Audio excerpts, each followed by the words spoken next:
शुक्रवार के दिन से देश में एक अलग ही संग्राम छिड़ा हुआ है। 24 के चुनाव में जी जान से लगी कांग्रेस को एक बड़ा झटका लग गया है। राहुल गांधी की सदस्यता रद्द हो जाने के बाद तस्वीर एकदम उलट गई है। भाजपा के खिलाफ विपक्ष एकजुट हो गया है। दरअसल जब से राहुल गांधी को 2 साल की सजा हुई और उसके बाद जब सदस्यता रद्द हुई तो मानो देश में आंधी सी आ गई हो। समूचा विपक्ष एकजुट हो गया है। यूपी की अगर बात करें तो अभी तक मायावती की चुप्पी को लेकर तमाम तरीके के सवाल खड़े हो रहे थे, लेकिन अब कांग्रेस पार्टी के पूर्व अध्यक्ष राहुल गांधी को लोकसभा की सदस्यता से अयोग्य ठहराए जाने के बाद बहुजन समाज पार्टी की मुखिया मायावती ने चुप्पी तोड़ दी है।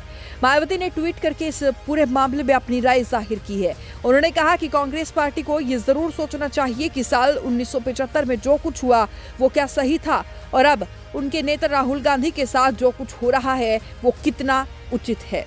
मायावती ने ट्विटर पर लिखा, पहले कांग्रेस और अब बीजेपी सरकार द्वारा हर स्तर पर अधिकांश मामलों में घोर स्वार्थ की राजनीति करने के कारण ही गरीबी, बेरोजगारी व पिछड़ेपन आदि की गंभीर समस्याओं को दूर करने की व्यापक जनहित, जन कल्याण व देश हित के जरूरी काम पर पूरा ध्यान नहीं देना अति दुखद और दुर्भाग्यपूर्ण।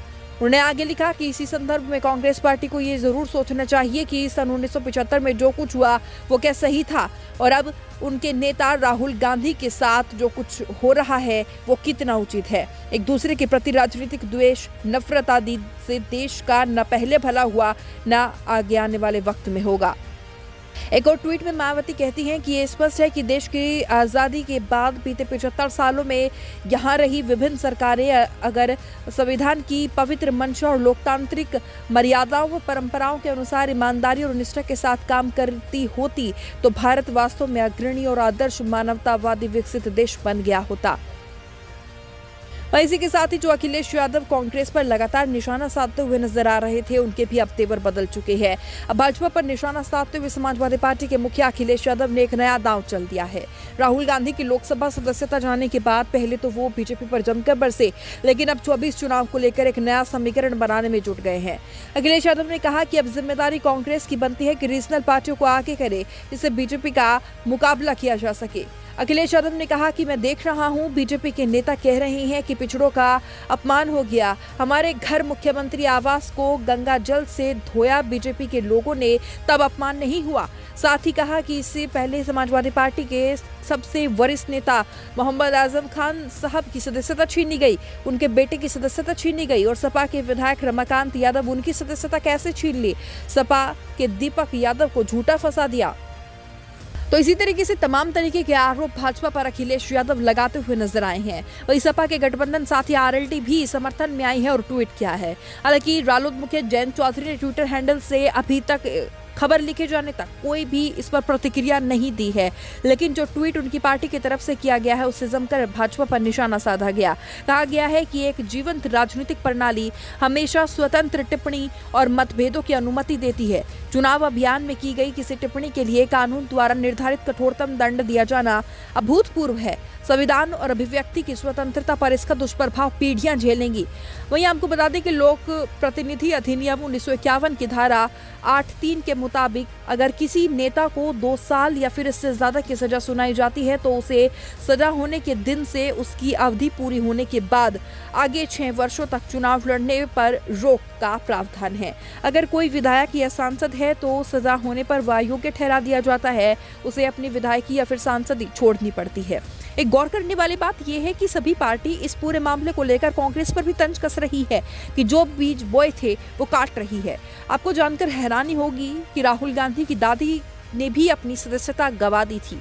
गांधी परिवार में संसद सदस्यता जाने का एक इतिहास रहा है। राहुल गांधी से पहले उनकी दादी इंदिरा गांधी भी सदन की अपनी सदस्यता गंवा चुकी है। 1975 में आपातकाल लगाने के बाद जब 1977 में चुनाव हुए तो इंदिरा गांधी को हार का सामना करना पड़ा था। हालांकि 1978 में इंदिरा गांधी कर्नाटक के चिकमंगलुरु से उपचुनाव जीतकर लोकसभा पहुंच गई थी, लेकिन तब भी उनकी मुसीबतें कम नहीं हुई थी।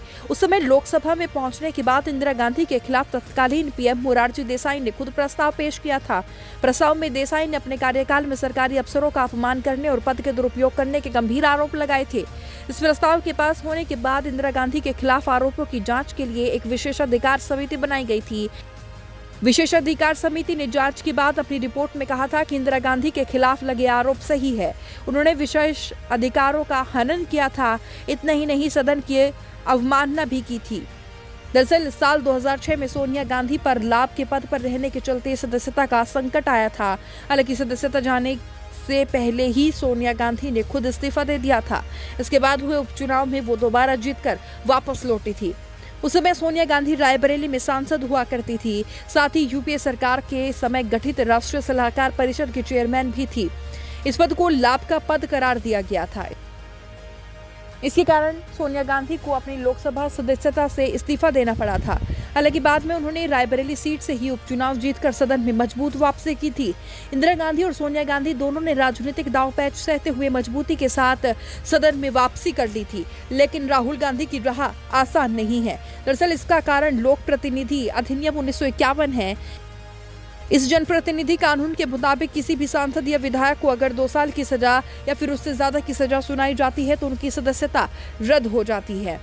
साथ ही वो 6 साल तक चुनाव लड़ने के लिए भी अयोग्य हो जाते हैं। ऐसे में अगर राहुल गांधी को ऊपरी अदालत से राहत नहीं मिली तो राहुल गांधी 2024 का लोकसभा चुनाव भी नहीं लड़ पाएंगे, जो कि उनके लिए एक बड़ा झटका साबित हो सकता है। अब देखने दिलचस्प होगा कि जिस तरीके से समूचा विपक्ष जो है वो एकजुट हो गया है, क्या कुछ जो तस्वीरें निकलकर सामने आती हैं। इस पर आपकी क्या राय है, जरूर हमें कमेंट बॉक्स में बताइएगा। Bureau report, news 80 desk. सफलता की ओर न्यूज़ 80 के बढ़ते कदम, करोड़ों दर्शकों का पसंदीदा न्यूज चैनल न्यूज़ 80 अब जियो टीवी पर भी।